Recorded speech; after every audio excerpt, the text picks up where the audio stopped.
Kwa sababu Boaz akikuona umeoga, umevaa vizuri, umepaka mafuta, hapindui, hawezi. Bwana asifiwe sana. Sasa wewe unakuja fellowship unanuka kikwapa, alafu ukija fellowship hapa mkicheza mkiruka, basi ndio kikwapa kinakolea. Alafu unashangaa unamaliza mwaka wa 3 hakuna mtu amekusalimia. Rafiki yangu, unamaliza mwaka wa 3 unatoka chuo hapa kwe. Mwambie jirani yako, Mungu akuone rafiki yangu, Mungu akuone. Bwana Yesu asifiwe. Amen. Namshukuru Mungu sana kwa ajili ya siku ya leo. It is a blessing to be back to university students, and God has given us the grace. Mwenyekiti, asante tena pamoja na uongozi wako for giving me an opportunity to be here. Nikija huku na furahi, nasikia vizuri, nakumbuka miaka ile mimi nilikuwa mwenyekiti wa USCF Mlimani wakati nasoma. Bwana asifiwe. Kwa hiyo nikiwaona naona kama nimewaona wanafunzi wenzangu, najikuta na mimi nimekuwa mwanafunzi. Bwana asifiwe sana. But God is good. Mungu ametusaidia, tumeenda huko duniani. I started out as a banker. Nilikuwa nafanya kazi benki zamani baada ya kumaliza chuo kikuu Mlimani. Baadaye nikapatwa, nikaolewa, nikazaa watoto. Nikarudi tena shule, nikafanya degree nyingine, nikafanya masters, nikafanya PhD. Na Yesu ni Bwana. Hallelujah. Amen. Nilikuwa nawafundisha wanawake mahali, nikawaambia, kama unafikiri kuolewa ama kuitwa Mrs. So and so ndio achievement kubwa kwenye maisha yako, you are underutilizing yourself as a woman. Kwa sababu your true value as a woman is when we remove the word Mrs. from your name. Tukiondoa neno Mrs. kwenye jina lako kwa wale mtakaoolewa, tukiondoa neno Mrs., kile kinachobaki ndio thamani yako halisi. Tukiondoa neno Mrs., kile kinachobaki ndio your true value. Bwana asifiwe sana. Na ndio maana kama ni msichana huko hapa unanisikiliza, I want you to get determined kwamba you are going to build your value outside what is called marriage. Kwa sababu life is more than marriage. Utaolewa, mimi nimeolewa. Utazaa watoto, nimezaa watoto. Watoto wanakuwa, wanasoma, wanaenda shule. Alafu what's next? Bwana asifiwe sana. Kama the only thing you know to do as a lady, as a woman ni kukatika na kupika, you are underutilizing yourself. You were not just created for the kitchen and the bedroom as a lady. You were created for more than that. Hallelujah. Mungu hajakuumba akakuwekea potential zote alizokuwekea, akakupa na uzuri aliyokupa. Wazazi wako wakateseka wakakusomesha, wakakuleta chuo kikuu UDOM, ukae hapa miaka 3, alafu ukaishia kupika na kuosha sufuria na kusonga ugali na kunyonyesha watoto, alafu basi. Mwambie jirani yako haiwezekani. Alafu mwambie acha ujinga. Wewe umekaa huku chuo, unachoanza tu nimalize chuo niolewe. Alafu ukishaolewa utazaa watoto. Ukishazaa watoto then maisha yako yameishia hapo. Bwana asifiwe sana. Can you imagine I had not discovered my purpose and my assignment, na ningekuwa nafikiria kwamba maisha yangu yanaishia kwenye kuolewa na kuzaa watoto, leo nisingekuwa hapa. Bwana asifiwe sana. Kwa mimi kuwa hapa nazungumza na wewe, I am fulfilling my assignment. I am fulfilling my purpose, ambayo ni zaidi ya kuoa, ni zaidi ya kuolewa, ni zaidi ya kuzaa watoto. Life is more than that. Na nafasi ambayo Mungu amekupa ya kusoma ndio wakati wa kujenga msingi wa future yako. Nafurahi kwamba hii ni semina ya kuanza mwaka na Bwana. Lazima tuweke vitu fulani vikae vizuri, kwa sababu this is the foundation ya semester yako nzima mwaka huu na semester hii. Bwana asifiwe sana. Nafasi ambayo Mungu amekupa ya kusoma mwanangu ni nafasi ambayo wewe unajua kuna wenzako wengi wanaitamani na wameikosa. Wewe unajua kuna wenzako wengi wangetamani kuwepo chuo kikuu Dodoma, wamekosa.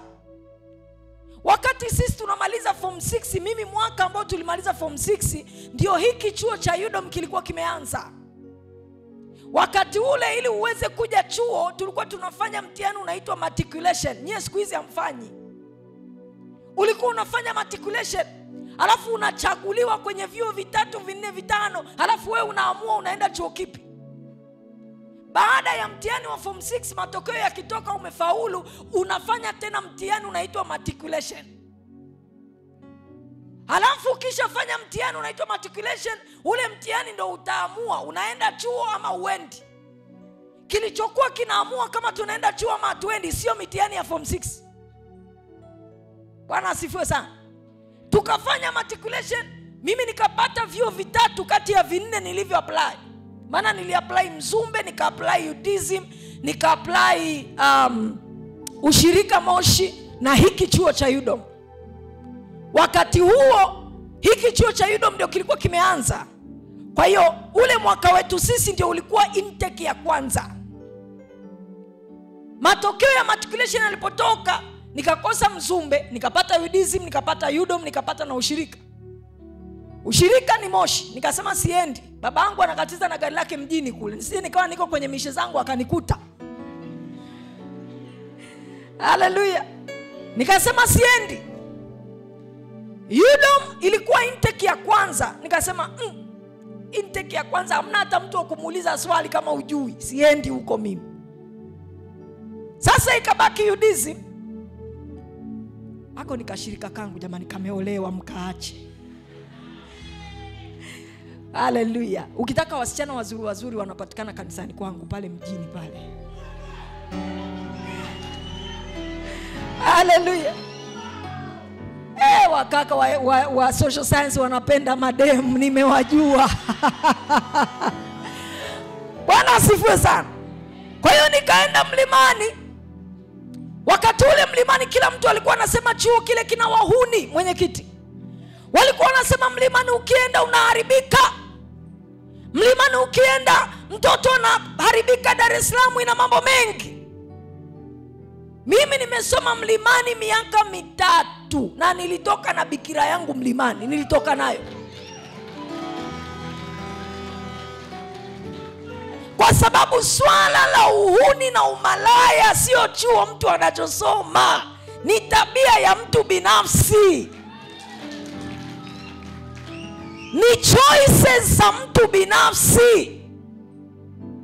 Wote tunaweza tukawa Babiloni kama kina Shadrach, Meshach na Abednego.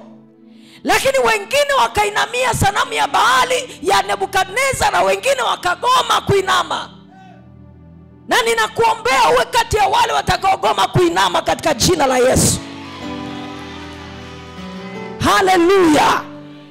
Tulisoma mlimani walikuwa wanasema chuo cha wahuni, watoto wanaharibika. Si tulitokamo tukiwa wazima, tumenyooka na mpaka leo tumeokoka na bado tunahubiri injili. Nimemaliza chuo miaka 15 iliyopita. I am still on fire for God. I'm still preaching the gospel kwa sababu it is not about the campus, it is not about the university, it is about the choices you make. Bwana asifiwe. Kwa hiyo unaweza ukaamua to make the right choices from the beginning of the semester. You can decide to make the right choices. Issue sio chuo unachosoma. Mimi nilikuwa nakaa kwenye room na watu wanaenda disco, wanalala club. Sikuwahi kwenda disco, sikuwahi kwenda club hata siku moja.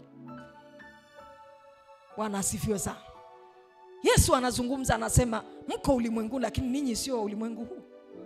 Tunaweza tunakaa in the same room tunalala kitanda kimoja, but I am not your type and I will never be your type. I know who I am. Ninajua kilichonileta chuo. Inawezekana wewe umetoka kwenye familia bora, mimi nimetoka mahali ambapo kijiji kizima mimi ndio msomi. I cannot afford to waste my time. I cannot come to university and play games. Haujaja chuoni kulalwa, umekuja kusoma. Bwana asifiwe. Wakati mwingine mnapokuja mnapokuja chuoni huwa mnajisahau. Na mwanzo huu wa semester ni muhimu sana kukumbushana mambo ya msingi. Sijui nataka kumaliza saa ngapi? Na dakika ngapi? How many minutes do I have? Dakika 20. Ndani ya dakika hizi 20, watoto wa Mungu, nataka nizungumze na ninyi mambo ya msingi ya kuyafanya ili uweze kufanikiwa katika masomo yako mwaka huu mpya wa masomo. Mambo ya msingi ya kufanya ili uweze kufanikiwa kwa kiwango cha juu katika mwaka huu mpya wa masomo. Lazima uamue kwamba mwaka huu wa masomo utakuwa tofauti na miaka mingine, especially kama ni mwaka wako wa pili, wa tatu. Na wale ambao ndio mmekuja mwaka wa kwanza, lazima uweke determination kwamba nimekuja chuo kusoma, na kipindi nitakachokaa chuoni ni kipindi kifupi. Muda wangu hapa sio mrefu. So you make sure that you maximize your time. You make sure that you capitalize on the small time that you have here. Watoto wa Mungu, nataka niwaambie, miaka 3-4 utakayokaa hapa chuoni michache sana kuliko unavyofikiria. Mimi by the time namaliza chuo nilikuwa najiuliza nimemalizaje. Ukiniambia nimeshasoma degree 4, nimezisoma saa ngapi? Nashindwa kuelewa. Nilikuwa nawaambia hawa vijana, nawaambia nataka kwenda kusoma tena mwakani. Wakaniambia, pastor, unataka kwenda kusoma nini tena sasa? Nikamwambia nataka kusoma tena. Kwa nini? Kwa sababu nataka kuwa mchungaji wa viongozi. Na ili uwachunge viongozi, kuna sifa kuu 2 lazima uwe nazo. Number 1, lazima uwe na akili kuwazidi. Number 2, lazima uwe na nguvu za Mungu. Aya, hiyo ni mpya hiyo. Bwana asifiwe sana. Lazima uwe na akili. Uwezi ukamchunga waziri, mwenyekiti. Waziri anakuja kanisani kwako, unamwambia utaenda Ulaya, pokea ndoa, pokea watoto, pokea magari, injili za kimaskini. Kwa sababu kama ni magari anayo ya kumtosha. Kama ni kwenda Ulaya anaenda mpaka amepachoka. Kama ni ndoa inamsumbua mpaka anataka kukimbia, wewe ndio unakuja na mwambia utaenda Ulaya, pokea ndoa, pokea magari. Uwezi ukachunga watu wenye akili zao ukiwa na injili za kijinga hivyo. Haleluya. Lazima uwe na a kind of a gospel ambayo mtu mwenye PhD anaweza akapoteza masaa yake 2 akaya kusikilize. Mimi siwezi nikaenda kwenye kanisa wananiambia pokea magari. Ya kupeleka wapi? Utaenda Ulaya kufanya nini? Assignment yangu ni hapa Dodoma, UDOM. Niende Ulaya nikafanye nini? Sijui unanielewa. Kama ni kusafiri na safiri mpaka nachoka, sitaki kusafiri tena. Wewe nije kanisani kwako unaniambia utaenda Ulaya, pokea ndoa. Ya kupeleka wapi? Nimeshakaa kwenye ndoa mpaka wakati mwingine unasema hivi nibadilishe mawazo au mfanyaje? Can I be real? Can I talk to you? Bwana asifiwe sana.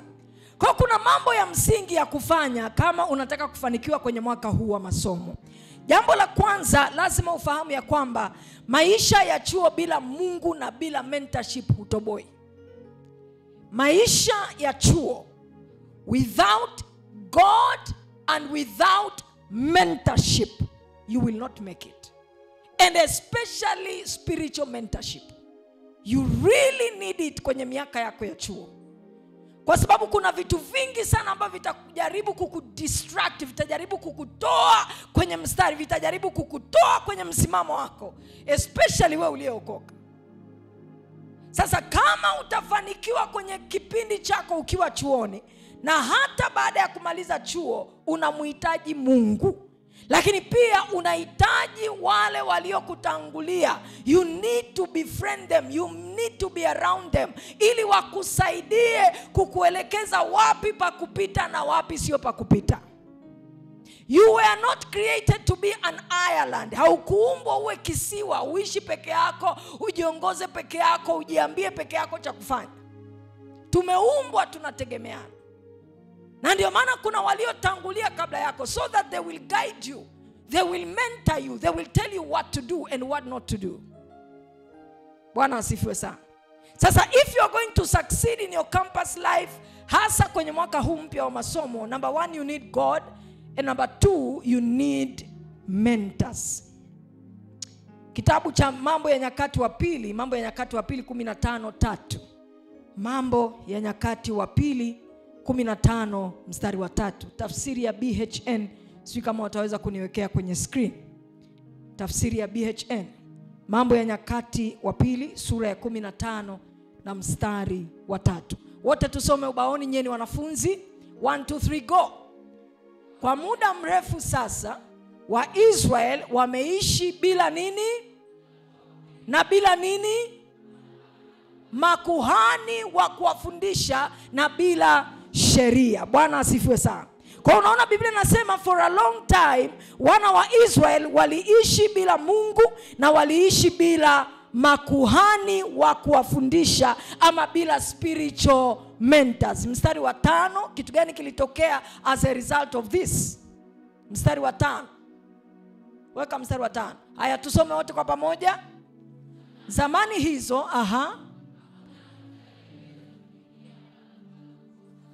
Right.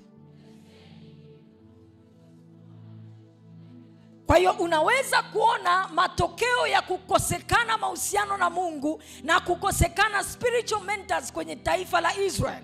Biblia inasema nchi ilikuwa na ghasia na hakukuwa na amani wala hakukuwa na usalama. Unapokuwa ni kijana, unapokuwa ni mwanafunzi ambaye you don't have a personal relationship with God, na hauna mahusiano na Mungu na hautembei na Mungu, lakini pia you don't have a spiritual guidance, you don't have spiritual mentors, utajikuta unaenenda katika makosa mengi, and at the end of the day maisha yako yatakuwa na ghasia nyingi na yatakuwa ni maisha yasiyokuwa na amani.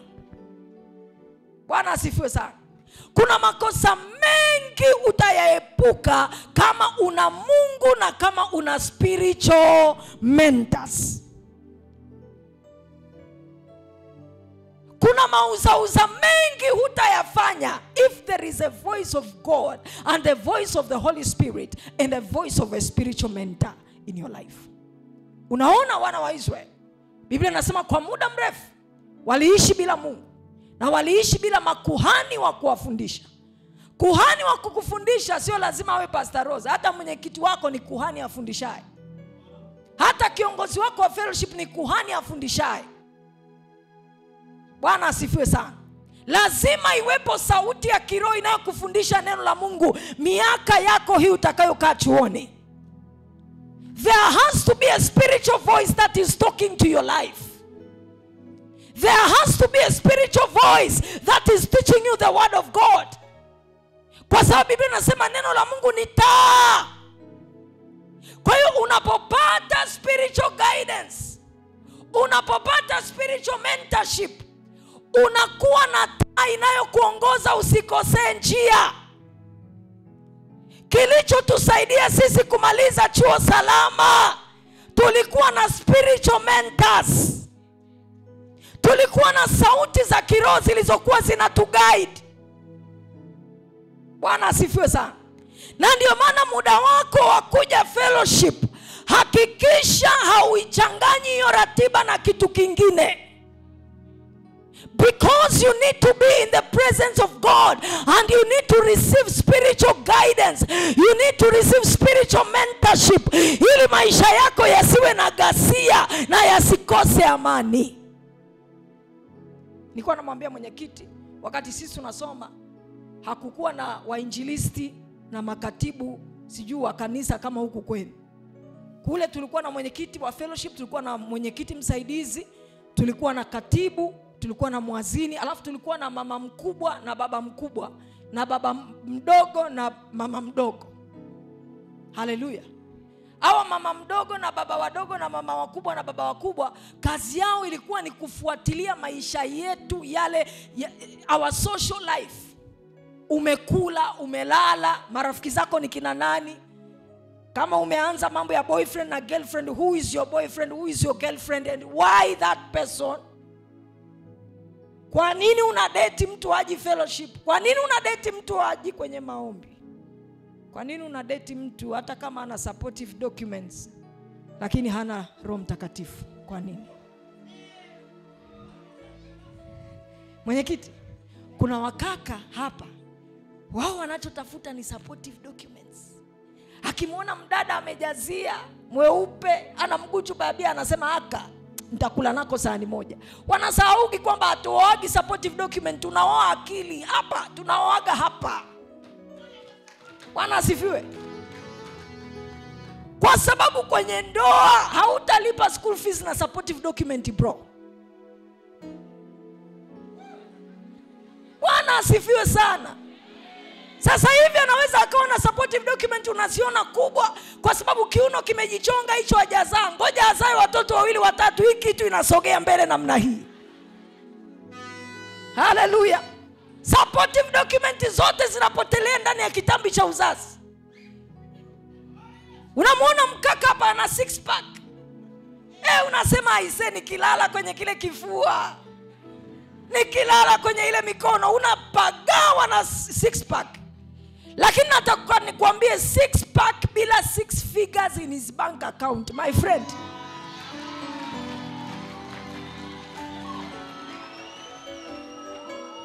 Don't get married to a guy who has 6 pack but does not have 6 figures in his bank account. Ni afadhali uolewe na mwenye kitambi kama Mwijaku. Lakini anajua kutafuta hela, anajua kukuhudumia, anajua kuwa responsible, anajua kulipia watoto school fees, anajua kutafuta pesa ya kujenga. Ni afadhali huyo kuliko mwenye 6 pack alafu kazi yake ni kulamba midomo. Sijui kama huku Dodoma wapo, Arshilai kule dawa wapo. Wale jamaa mmewahi kuona wako kule Dar es Salaam, huku Dodoma wapo. Wale jamaa wale wanavaga vibukta, wanavaa na visocks na visandals. Alafu wanachukua na vile vibegi vile, wanatundika hivi, wanaweka hapa hivi. Unakutana naye anaongea na wewe analamba midomo. Mdada unachanganyikiwa, unafia hapo. Alafu mkiingia ndani ya nyumba, kodi ya nyumba unalipa mwenyewe, ada za watoto unalipa mwenyewe. Unajikuta una watoto wale wakwako uliozani watoto, alafu kuna hili lingine litoto likubwa na lenyewe liko pale, na lenyewe ulihudumia, ulitafutie chakula, lenyewe linakaa kwenye movie na Instagram. Akia Mungu, mimi nikikukuta.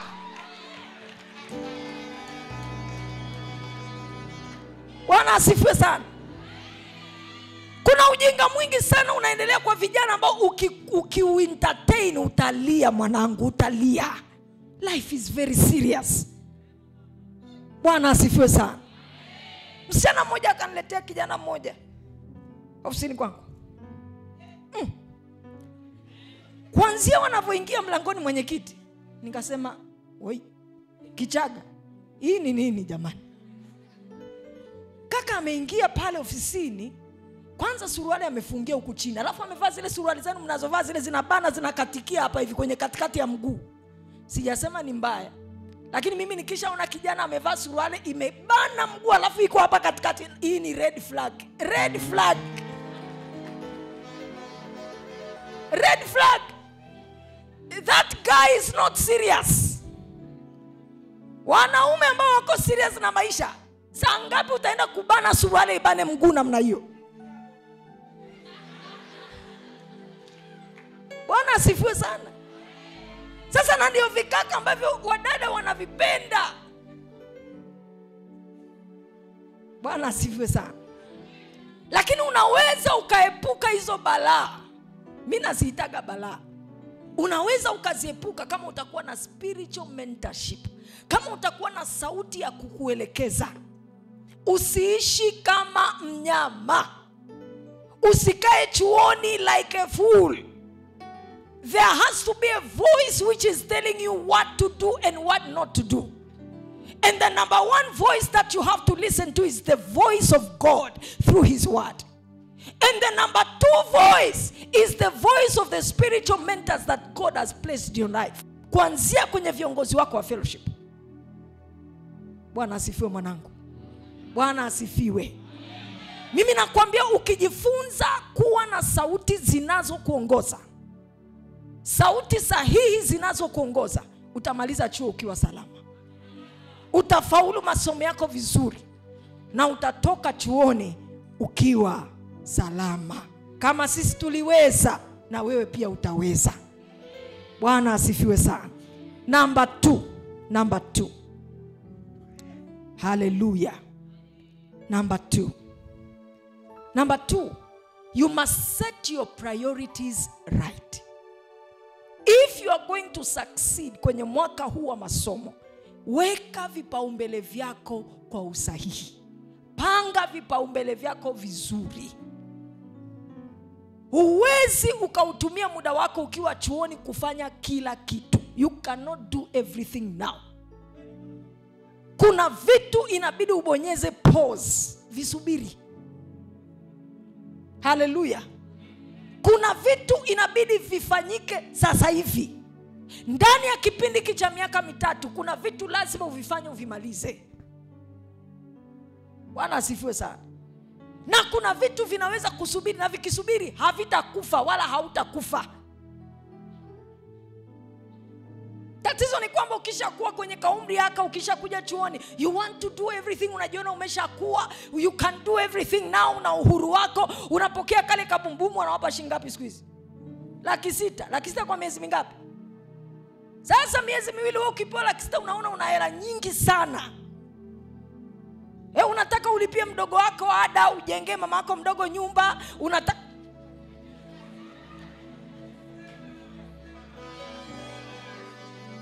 Kuna watu mko hapa tayari mmeshajibebesha mizigo ambayo hamtakiwi kubeba right now.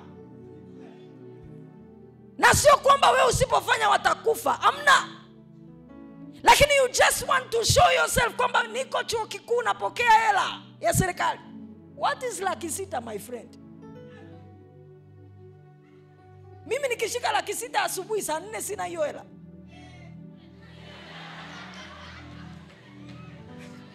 Bwana asifiwe sana.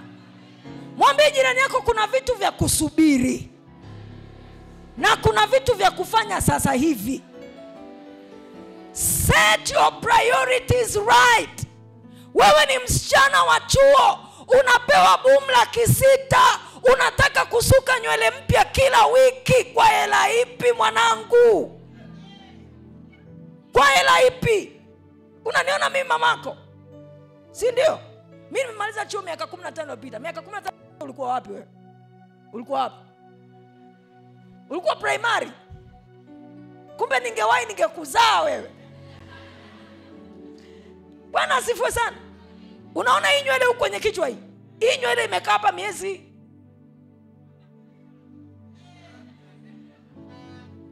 Tunaenda saluni, tuna repair, tunaosha, tunabana, maisha yanaendelea. Tunaenda saluni, tuna repair, tunaosha, maisha yanaendelea. Wewe unaelipwa bumu 600,000, unataka kusuka nywele every weekend. Are you okay upstairs? Can I talk to you? Are you okay? I'm asking you.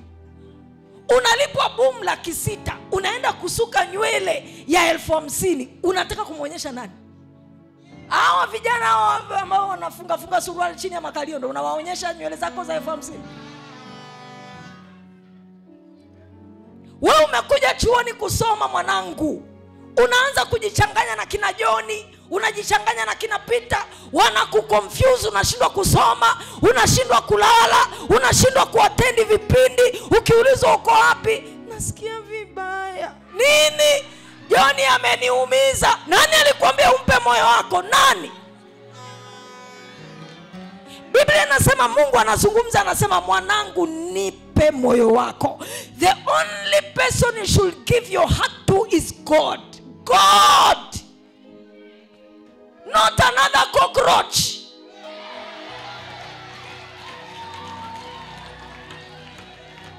Na Biblia inasema neno la Kristo na lijae kwa wingi wapi? Kwa hiyo unachotakiwa kujaza moyoni ni nini? Neno. Sio Juma, sio Joni. Wewe umetoka kijijini kwenu huko, bila Joni. Unakuja Yudomu hapa unaanza kutusumbua, unatusumbua kitu gani? Mwambie jirani yako acha kusumbua watu. Umekuja chuoni kusoma, set your priorities right and do what brought you here. Fanya kilichokuleta hapa. Bwana Yesu asifiwe. Nakwambia ukifanya kilichokuleta chuoni, you will find yourself doing very well, na utaweza kumaliza masomo yako vizuri. Bwana asifiwe sana. Ukisoma kile kitabu cha Mithali, Proverbs chapter 24 and verse 27, Amplified Bible. Niweke Amplified. Ile tafsiri imeandikwa AMPC, AMPC. Mithali 24:27. Mithali 24:27, tafsiri ya AMPC, Amplified Bible. Niweke hapo kwenye screen. I want us to see a particular scripture there. Haya, tusome wote pamoja. Mstari wa kwanza anasemaje? Hamjasoma kwa nguvu. Sema tena. Sema tena. What is the first thing for you hapa chuoni? Anasema put first things first. Manake ni kwamba vipaumbele, cha kwanza kiwe cha kwanza. Kilichokuleta chuoni cha kwanza sio kuja kunena kwa lugha na kukaa kwenye maombi. Kilichokuleta chuoni cha kwanza ni kufanya nini? Kufanya nini? Biblia inasema put first things. Wakati unasoma mlimani bro, pale mlimani pale Chepo, kulikuwa kuna chaka fulani kule nyuma. Bondeni, au rafiki zangu wanapajua. Nyie mmepajuaje bondeni? Bwana asifiwe sana. Hapa mna bondeni. Kule mlimani kulikuwa kuna chaka nyuma ya Chepo. Pastor, mwenyekiti, muda watu wanasoma, tuko library, kuna mijitu ilikuwa inaenda kule nyuma ya Chepo. Ni kuomba tu, usiku kucha ni kuomba. Kuomba sio kubaya. Lakini unapojikuta unafanya kitu kingine zaidi ya kilichokupeleka chuo, something is wrong. Hallelujah. Unapojikuta wewe, yani wewe muda wa kusoma unaomba, muda wa kusoma wewe ni Bible masaa 24. Something is wrong. Biblia inasema kila kitu kwa kiasi. Kuna watu wanajifanyaga wameokoka kuliko Roho Mtakatifu. The Bible says put first things. What is your first thing as a university student right now? Kusoma. Hatutaki failures kwenye fellowship. Hatutaki watu wanaokuwa discontinued kwenye fellowship. The Bible says that we are the light. We should be the light. Hata kwenye academics we should be the light. Lazima tuwe nuru, lazima tuwe chumvi hata kwenye masomo. Ukinyooka kwenye masomo, hata ukimwambia mtu twende fellowship, anakuheshimu kwa sababu darasani unamuongoza. Ukimwambia tunaenda fellowship jioni, anakimbia anakuja kwenye fellowship. Mimi nimefanya PhD ya theology, mwenyekiti. Profesa wangu alinifundisha, akaniambia hivi, unaweza kuhubiri bila kushika microphone. Unaweza kuhubiri bila Bible. How? Kwa namna unavyoishi maisha yako. Kwa zile result na evidence zinazoonekana kwenye maisha yako. People may begin to wonder, wewe unafanyaje? Watu wakiangalia maisha yako wanayatamani. Wewe unafikiri nani akiniangalia mimi hataki kuokoka? Nani? Hivi mnanionaga huko Insta kwanza? Mnanionaga? Mwambie jirani yako kama hujamfollow Pastor Rose Insta, kamfollow mwanangu. Wewe unamfollow nani sasa kama unifollow mimi mwanangu? Bwana asifiwe sana. Nimewahi kuongoza watu sala ya toba kwa sababu waliniona tu ninavyovaa.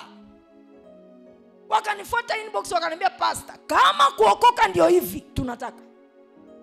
Nikamwambia ndio hivyo. Nikaongoza sala ya toba. Sijahubiri, sijashika microphone. Nimevaa tu vizuri, nimependeza, na ka PhD kangu, na ka masters, na degree vyangu viwili, naendesha gari yangu nzuri. Nikitokea tu namna hii kila mtu anasema wow. Nawaambia sasa usishie tu kusema wow, sema na Yesu ni Bwana. Hallelujah. Amen. Mwambie jirani yako, put first things first. And that is how you're going to make it in campus life. Bwana asifiwe sana. Umekuja chuoni kusoma. Biblia inasema niwekee Mhubiri sura ya 3. Mhubiri sura ya 3 mstari wa 1, nitamalizia hapo kwa sababu nafikiri muda wangu pia umesogea. Mhubiri sura ya 3 na mstari ule wa 1. Ecclesiastes chapter 3 and verse 1. Hallelujah. Niwekee tafsiri ya New Living Translation, NLT. NLT. New Living Translation. Please. Chap. Kwenye Kiswahili anasema na kila jambo la majira yake. Okay, tusome kwa Kiingereza pale. 1 2 3 go. Pause. Anasemaje? For everything there is a season. For everything there is a season. Life is divided in seasons and phases. Bwana asifiwe. Maisha yamegawanyika katika vipindi, mwanangu. Hautakuwa mwanafunzi milele. Hautakuwa kijana milele.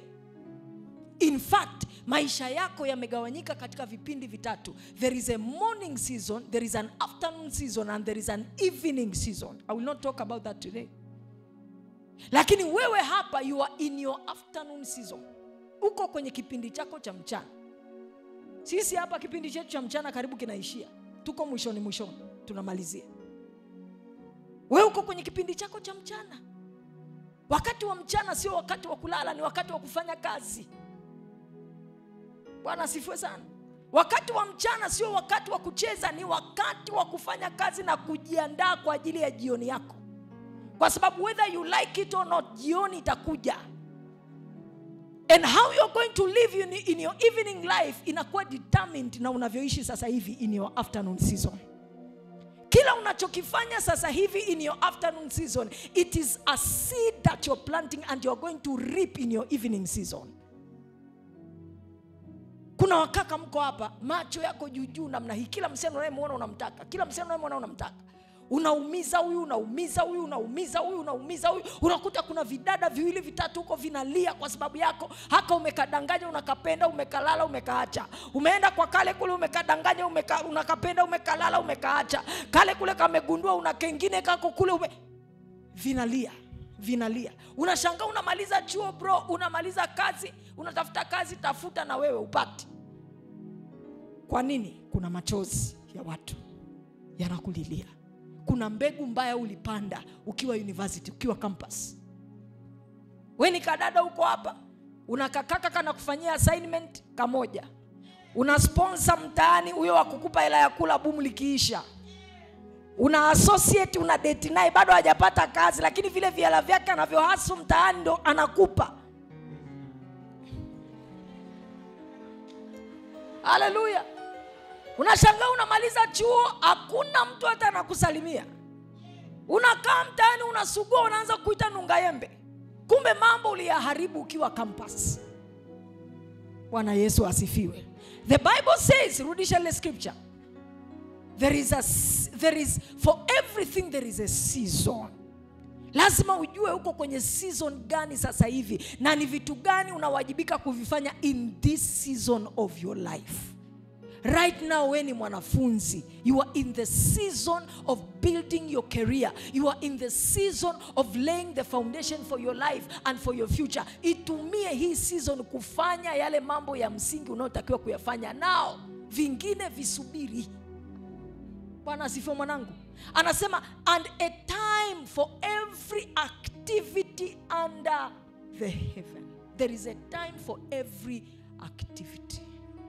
In setting your priorities right, you must know there is a time for every activity and there is a season for everything. Sit down and tell yourself the truth. Which season are you right now? Uko kwenye season ya kusoma. Wewe ni mwanafunzi right now. Focus on what you're supposed to do in this season. Let your energy and your focus be in what you're supposed to do in this season. Vitu vingine viache, vipe muda. Utakuja tu mtaani utavikuta. Mapenzi wewe utakujaga utayafanya mpaka utayachoka. Utayachoka, mimi nakwambia. Mimi niko kwenye ndoa mwaka wa 11. Kuna saa unaguswa hivi unatamani kusukuma mtu mkono. Utaki. Si unanielewa? Uko kwenye ndoa kuna saa vitanda vinakuwa vikubwa, mkigombana mmoja analala upande ule kule, mwingine analala kule. Nikasikia wanandoa fulani wanasema sasa huyo baba alifika mahali akasema hiki kitanda kinavunja ndoa. Akatoa kile kitanda kikubwa akaweka kitanda kidogo. Kwa hiyo hata wakigombana, no matter the ugomvi, wewe lala unakolala, usiku tu kamguka tagusa. Kamguka kisha gusa paja, ugomvi umeisha. Haleluya. Bwana asifiwe sana. Sasa wewe unaanza kuhangaika na hivi vitu sasa hivi unahangaika navyo, utakuja utavifanya mpaka utavichoka. Focus on what you are supposed to do now. Mwambie jirani yako,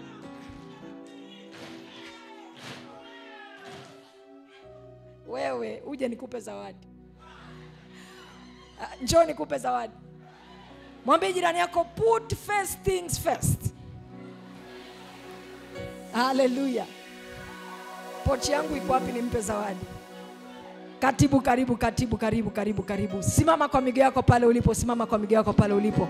Muda wote umeenda. Inua mikono yako juu kwa Yesu namna hii. Inua mikono yako juu kwa Yesu. Leta nimpe zawadi huyu jamaa. Wamekupa boom kweli wewe? Au hawajakupa? Mbona unapiga kelele namna hiyo rafiki yangu?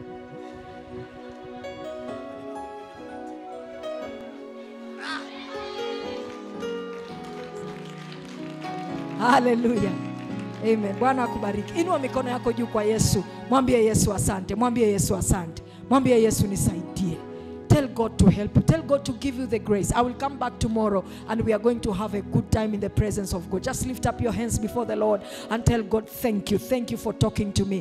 Thank you for speaking to me in the name of Jesus. In the name of Jesus. In the name of Jesus. Kesho tutakuja na tutakuwa wengi kabisa and we are going to have a good time in the presence of the Lord in the mighty name of Jesus. Inua mikono yako juu kabisa and put your hands together for Jesus. Makofi ya juu kabisa na vigelegele katika jina la Yesu.